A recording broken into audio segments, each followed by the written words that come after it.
J'ai moi-même été entraînée depuis mon enfance dans ce tourbillon religieux d'où je me suis tirée depuis 2011 parce que je suis pour une spiritualité vivante, introspective et connectée qui s'appuie sur une approche mettant l'accent sur l'expérience profonde et personnelle de la spiritualité en lien avec soi-même et avec l'univers. Une spiritualité ne reposant pas sur des dogmes ou des traditions figées, mais sur une exploration intérieure qui permet de se reconnecter à son essence et à une force plus grande. C'est une spiritualité holistique, une science de l'invisible, une manière d'habiter le monde avec justesse, sens et ouverture.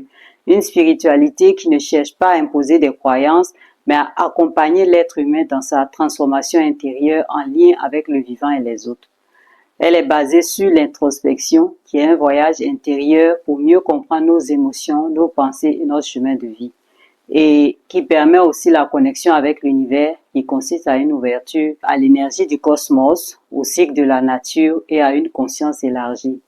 Enfin, c'est aussi une spiritualité incarnée et non dogmatique, qui consiste à vivre pleinement sa spiritualité dans le quotidien, une spiritualité intégrée dans la vie réelle, où l'on ne cherche pas à fuir le monde, mais à y vivre pleinement, avec conscience et présence. Je n'ai pas de rites spéciaux, ni de techniques spéciales, juste la contemplation ou l'écoute de soi avec un discernement accru et éveillé qui prend appui sur l'intuition et fait appel au discernement basé sur une présence en soi effective.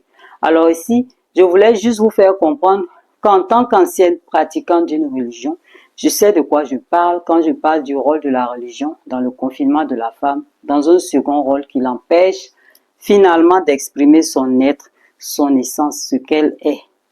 Je parle surtout du christianisme et de l'islam, et je sais que ces deux religions sont des copies l'une de l'autre à quelques différences près.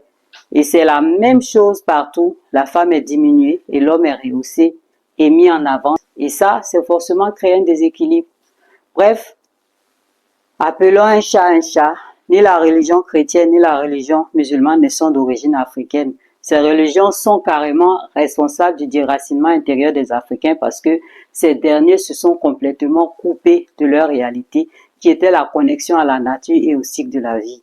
La réalité africaine était profondément ancrée dans une connexion à la nature et au cycle de la vie. De nombreuses traditions africaines considéraient la nature comme une entité vivante avec laquelle l'humanité doit coexister en harmonie. Cette vision se reflète dans les pratiques agricoles, les rites spirituels et les croyances qui valorisaient le respect des éléments naturels. La conception africaine du temps et de la vie est cyclique, en opposition à une